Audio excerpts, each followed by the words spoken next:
Assalamualaikum dan salam sejahtera. Saya, Nurhanis, akan menghuraikan apakah itu pendidikan dan apakah itu mahasiswa. Pendidikan membawa maksud perihal mendidik. Selain itu, pendidikan juga membawa maksud ilmu yang merujuk kepada ilmu didik, ilmu mendidik, didikan, latihan dan ajaran. Perkataan didik merupakan kata dasar bagi pendidikan yang bermaksud ajar, bimbing, bentuk dan asuh. Perkataan Inggeris bagi pendidikan adalah education, di mana ianya berasal daripada bahasa Latin iaitu educare, dengan membawa makna mengasuh, memelihara dan membimbing. Manakala pelajar yang menuntut di universiti dikenali sebagai mahasiswa dan perkataan Inggeris baginya ialah student. Pendidikan mempunyai 3 jenis iaitu pendidikan formal, pendidikan non-formal dan pendidikan informal. Pendidikan formal merupakan pendidikan yang dijalankan secara terancang dengan adanya bimbingan daripada guru-guru dan buku teks. Pendidikan ini dijalankan di peringkat sekolah rendah, sekolah menengah, MRSM dan juga IKM. Seterusnya, pendidikan non-formal dan informal. Kedua-dua pendidikan ini merupakan pendidikan luar persekolahan biasa atau tempoh persekolahan. Walau bagaimanapun, terdapat sedikit perbezaan di antara dua pendidikan ini, di mana pendidikan non-formal dijalankan atau diorganisasikan oleh sesuatu pihak atau agensi. Contohnya, kursus memasak, menjahit, kelas agama di surau atau masjid. Akhir sekali, pendidikan informal. Pendidikan informal ialah pendidikan awal yang diterima oleh kanak-kanak melalui institusi kekeluargaan. Pendidikan ini menumpukan perhatian kepada pengajaran nilai moral melalui penglihatan, pendengaran dan pengamatan seperti adab, tutur kata dan akhlak. Di sini terdapat 2 hadis yang berkait rapat dengan pendidikan. Hadis pertama berbunyi, menuntut ilmu adalah kewajiban bagi setiap Muslim. Hadis riwayat Ibnu Majah. Hadis kedua, barang siapa yang menempuh suatu jalan untuk menuntut ilmu, maka Allah Subhanahu Wa Taala akan memudahkan baginya jalan menuju syurga. Hadis riwayat Muslim. Daripada 2 dalil ini, dapat kita lihat bahawasanya menuntut ilmu ialah kewajiban bagi setiap manusia. Tambahan pula, menuntut ilmu merupakan perkara yang dituntut dalam agama Islam. Pelbagai perkara yang dapat kita ketahui dan kita lakukan setelah mempelajari sesuatu benda itu, dan tidaklah kita menjadi seperti tank kosong yang hanya banyak berbicara tetapi tiada ilmu di dada. Selain itu, darjat seorang penuntut ilmu akan diangkat oleh Allah, serta Rasulullah juga telah menyatakan bahawa dengan belajar atau berjalan untuk menuntut ilmu, Allah akan permudahkan jalan mereka ke syurga. Beralih kepada perkara yang seterusnya, iaitu perkaitan di antara pengurusan kendiri dan juga mahasiswa. Seperti yang kita ketahui, terdapat banyak cara ataupun kaedah yang boleh diimplementasikan oleh mahasiswa dalam usaha mencapai keputusan akademik yang cemerlang. Namun, pada hari ini, saya akan bawakan kepada anda 3 aspek yang bagi saya amat penting untuk dipraktikkan oleh mahasiswa-mahasiswa sekalian. Antaranya ialah pengurusan masa, gaya pembelajaran dan juga amalan spiritual. Baiklah, kita bergerak kepada aspek yang pertama, iaitu pengurusan masa. Pengurusan masa dan pengurusan stres yang baik memainkan peranan yang penting dalam kehidupan mahasiswa kerana ianya dapat membantu pelajar mencapai kejayaan semasa menyambung pengajian di universiti. Seperti yang kita ketahui, aspek pengurusan masa ini adalah melibatkan penjadualan perancangan dan juga penggunaan masa yang berkesan semasa belajar. Oleh itu, terdapat beberapa cadangan yang boleh dipraktikan oleh mahasiswa dalam mencapai penggunaan masa yang berkesan. Caranya ialah dengan menunaikan perkara yang mustahak dan perlu diberi perhatian yang lebih. Walau bagaimanapun, mengenal pasti tugasan yang lebih mustahak yang perlu diselesaikan setiap hari adalah penting kerana ia menyumbang kepada produktiviti harian. Hal ini kerana setelah mengetahui di mana patut anda salurkan tenaga harian anda akan menyiapkan urusan harian anda mengikut aturan yang berkesan untuk diri dan jadual harian anda. Baiklah, selain daripada itu, anda juga boleh menetapkan satu tarikh realistik untuk anda ikuti. Hal ini penting untuk membantu anda mencatat tugasan dan tarikh akhir untuk diletakkan di ruang kerja anda.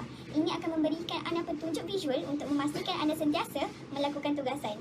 Adalah lebih baik sekiranya tarikh akhir setiap tugasan ditetapkan beberapa hari sebelum tarikh sebenar tugasan itu perlu dihantar, supaya anda dapat menyelesaikan tugasan lain yang mungkin diberikan secara tiba-tiba. Dan yang terakhir ialah anda boleh membuat senarai to-do list sebelum memulakan hari anda. Teknik ini sesungguhnya dapat memberikan motivasi untuk menyiapkan tugasan satu persatu. Mari kita melihat kepada aspek yang kedua, iaitu amalan spiritual. Amalan spiritual juga dikenali sebagai amalan kerohanian. Amalan kerohanian seperti solat hajat, qiyamul lail, membaca Al-Quran dan juga solat berjemaah merupakan antara bentuk amalan yang sering diamalkan dalam kalangan pelajar, khususnya pelajar beragama Islam. Bentuk amalan kerohanian ini merupakan elemen penting yang dapat dikaitkan dengan prestasi akademik seseorang pelajar. Tahap kerohanian yang tinggi turut menjadi faktor yang dapat memotivasikan pelajar agar berusaha bersungguh-sungguh demi mencapai kecemerlangan akademik. Ini bermakna mereka perlu berusaha dan berikhtiar untuk mencapai kecemerlangan akademik, bukan dengan hanya bertawakal dan mengharapkan pertolongan Allah semata-mata. Ini adalah selari dengan ajaran Islam yang menganjurkan umatnya bertawakal kepada Allah. Seperti dalam firman Allah dalam surah Al-Imran yang bermaksud, kemudian apabila kamu telah membulatkan tekad, maka bertawakallah kepada Allah. Sesungguhnya Allah menyukai orang-orang yang bertawakal kepadanya. Dan yang terakhir ialah aspek gaya pembelajaran mahasiswa. Pembelajaran regulasi kendiri secara umumnya merujuk kepada kemahiran pelajar dalam menentukan keutamaan, mendisiplinkan diri serta kemahiran dalam menguruskan ilmu pengetahuan. Gaya pembelajaran mahasiswa juga dibagikan kepada 3 aspek, iaitu latihan, aturan kendiri metakognitif dan juga pengorganisasian. Baiklah, apakah yang dimaksudkan dengan latihan? Menurut Pinterest, latihan merupakan strategi asas yang melibatkan pembacaan berulang kali untuk membantu mengingati bahan kursus yang penting. Yang kedua adalah aspek aturan kendiri metakognitif. Aspek ini merujuk kepada kesedaran, pengetahuan dan kawalan kognisi. Terdapat 3 proses umum yang membentuk aktiviti pengaturan kendiri, iaitu menjana, memantau dan mengatur aktiviti pembelajaran, seperti contoh penetapan matlamat dan analisis tugasan supaya dapat memahami bahan dengan lebih mudah. Dan yang terakhir ialah aspek pengorganisasian, di mana strategi ini dapat membantu pelajar di dalam kelas untuk memilih maklumat yang sesuai dan penting. Antara contoh kemahiran pengorganisasian adalah pelajar berkeupayaan untuk membuat perbacaan ringkas dan memilih maklumat yang penting bagi membuat carta, raja atau jadual yang mudah difahami. Dengan itu, saya Husna Najihah akan menyampaikan tentang perkara yang seterusnya, iaitu berkenaan dengan kepentingan menimba ilmu dan juga mempunyai pendidikan dalam kalangan mahasiswa. Seperti yang kita semua sudah sedia maklum, pendidikan merupakan antara sektor yang penting di negara kita dan ia juga merupakan kunci utama dalam pembentukan sesebuah individu. Yang pertama, dengan menimba ilmu dan mempunyai pendidikan, ia mampu membuka ruang kepada peluang pekerjaan. Hal ini demikian kerana pendidikan yang berkualiti membantu seseorang untuk membentuk kehidupan yang terjamin. Dalam arti kata lain, pendidikan yang berkualiti sangat efektif bagi mendedahkan potensi diri serta membantu mereka untuk mendapatkan pekerjaan yang menawarkan gaji yang lumayan setanding dengan taraf pendidikan yang mereka miliki. Seterusnya, dengan mempunyai ilmu dan juga pendidikan, ia dapat membantu mahasiswa untuk membuat keputusan yang baik dan mengelakkan diri mereka daripada dimanipulasi oleh pihak yang tidak bertanggungjawab. Sebagai contoh, seperti yang kita dapat lihat, jenayah cyber sangat aktif diperkatakan pada zaman sekarang seperti penipuan yang juga dikenali sebagai scam. Jadi dengan mempunyai ilmu, mahasiswa tahu akan perbezaan baik dan buruk serta dapat berfikiran rasional dengan ilmu yang diperolehi. Mahasiswa tahu dan dapat berwaspada tentang jenayah cyber yang ada seperti penipuan, kecurian maklumat, penggodaman, skim cepat kaya dan banyak lagi. Tambahan itu, mahasiswa juga mampu memberi kesedaran kepada keluarga atau kenalan supaya tidak terlibat dan ditipu dengan jenayah ataupun penipuan di alam cyber. Selain itu, melahirkan lebih ramai individu yang berminda kelas pertama juga merupakan antara kepentingan menimba ilmu dan juga mempunyai pendidikan. Hal ini kerana sehingga hari ini kita masih menghadapi masalah-masalah gejala sosial yang membelenggu masyarakat sebagai contoh penyalahgunaan dadah, pembuangan bayi, merempit, dan ini adalah parasit yang akan membunuh masyarakat secara diam kerana ia menjadi penyebab kepada masalah-masalah yang lain. Oleh sebab itu, kita perlu memastikan setiap kelompok masyarakat mempunyai akses kepada pendidikan dan juga pembelajaran untuk membuka minda mereka, dan dengan ilmu pengetahuan, mahasiswa jelas dapat menambah baik nilai dalam diri mereka dan melakukan perkara-perkara yang bermanfaat. Masyarakat yang harmoni akan terhasil dan memacu negara ke arah yang lebih baik. Akhir sekali, dengan menimba ilmu dan mempunyai pendidikan, ia dapat menyumbang kepada penyelesaian masalah dan perkembangan ilmu. Bagi mereka yang mempunyai ilmu pengetahuan, mereka lebih cenderung untuk mencari penyelesaian terhadap sesuatu masalah, dan kita juga perlu sentiasa amalkan sikap optimis untuk sentiasa berjaya dalam kehidupan. Sebagai contoh, penghasilan vaksin atas usaha para saintis dan penyelidik, kita mampu mengurangkan risiko penyebaran wabak COVID-19 yang sememangnya meragut banyak nyawa dari awal penemuan wabak itu sejak diisytiharkan pandemik. Hal ini juga memberi galakan kepada saintis dan ahli penyelidik yang lain untuk terus mengkaji dan mencipta penyelesaian terhadap pelbagai masalah dan penyakit yang ada. Akhir sekali, pendidikan amat penting kepada semua kelompok masyarakat, terutamanya mahasiswa, kerana dengan pendidikan ia mampu melahirkan lebih ramai insan yang seimbang dan harmoni dari segi intelek, rohani, emosi dan juga jasmani. Assalamualaikum warahmatullahi wabarakatuh. Nama saya Wan Rabiatul Adawiyah binti Zamri. Peranan pendidikan dalam membentuk pembangunan modal insan. Pembangunan modal insan dari sudut istilah ianya bermaksud satu pertumbuhan dan perubahan ke atas individu, masyarakat ataupun komuniti dalam sesuatu bangsa dari segenap aspek.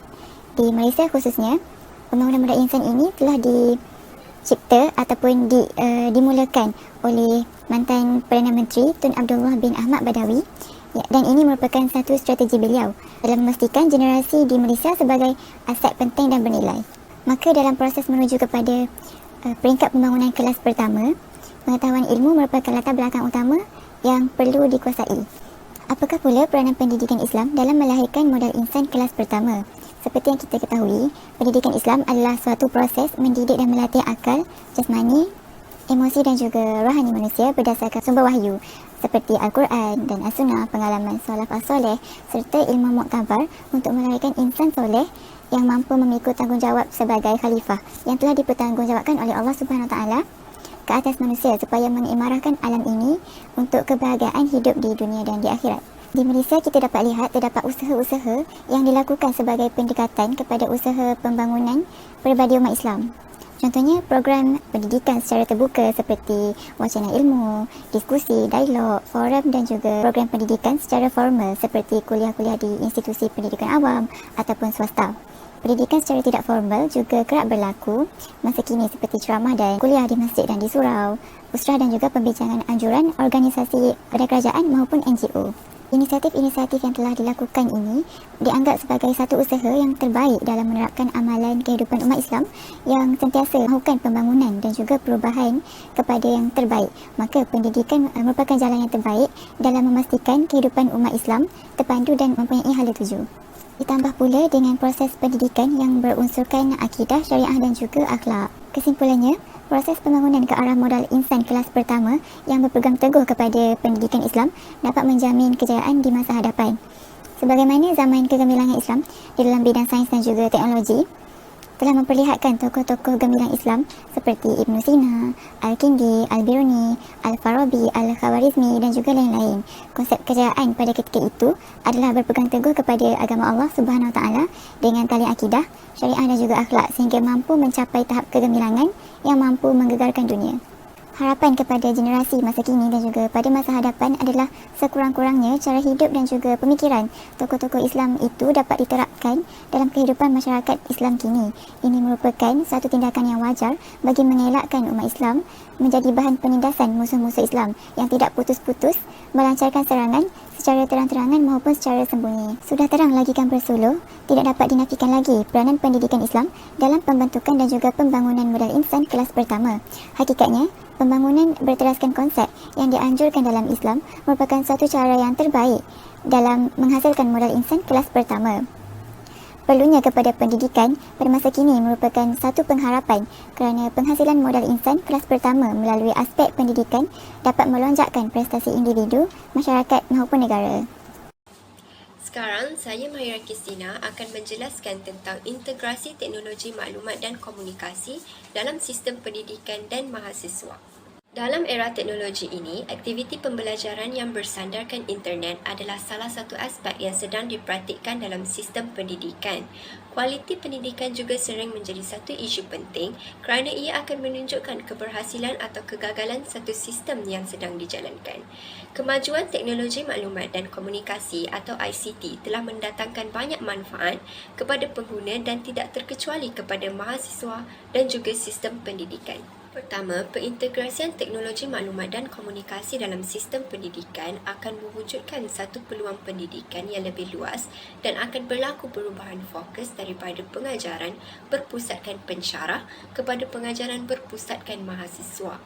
Ini kerana terdapat banyak maklumat atau kelas percuma di internet yang mampu diterokai mahasiswa sendiri dan ia dapat membantu mereka untuk lebih memahami topik yang sedang dibelajar. Ia juga dapat melatih mahasiswa untuk belajar berdasarkan teori konstruktivisme di mana ia memerlukan mahasiswa untuk membina satu pemahaman baru berdasarkan hujah sosial bersama mahasiswa lain atau berdasarkan pengalaman mereka sendiri.